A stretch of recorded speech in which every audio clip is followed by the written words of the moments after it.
हा एक प्रश्न ना मला नेहमी विचारला जातो, की ताई मसाल्याला रंग कसा आणायचा आणि चव कशी वाढवायची?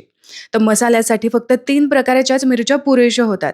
एक मिरची जी तुमच्या मसाल्याला रंग आणेल, दुसरी मिरची जी तुमच्या मसाल्याला चव देईल आणि तिसरी जी तुमच्या मसाल्याचा झणझणीतपणा, तिखटपणा कसा बॅलन्स ठेवेल. अशा फक्त 3 मिरच्यांपासूनच आपला हा मसाला तयार होतो आणि यासोबतच जे काही खडे मसाले मी वापरते ना, ते निवडकच असतात आणि जास्तीत जास्त मला गावरान कसं मिळतील ना, याचा माझा खूप जास्त प्रयत्न असतो. आता हे तीळच बघा ना, मस्त गावरान तीळ घेतलेत, यासोबत ही खसखससुद्धा आणि मिरच्यांसोबतच इतर 25 खडे मसाले, ज्यामुळे तुमच्या मसाल्याला एक भन्नाट चव येणार आहे.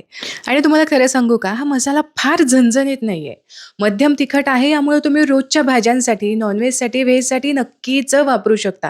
हा मसाला कोणत्याही फॅक्टरीत बनत नाही, तर हा मी माझ्या घरात स्वतः बनवते. यामुळे क्वांटिटी लिमिटेडच असणार आहे. ऑलरेडी 2 बॅच डिस्पॅच झाल्यासुद्धा, तुम्हाला सुद्धा हा मसाला ऑर्डर करायचा असेल, तर स्क्रीनवरती दिलेल्या नंबरवरती तुम्ही पटकन मला WhatsApp करा आणि तुमचा मसाला लवकरात लवकर बुक करा आणि घरगुती साठवणीच्या मसाल्याची वर्षभराची सोय आत्ताच करून ठेवा.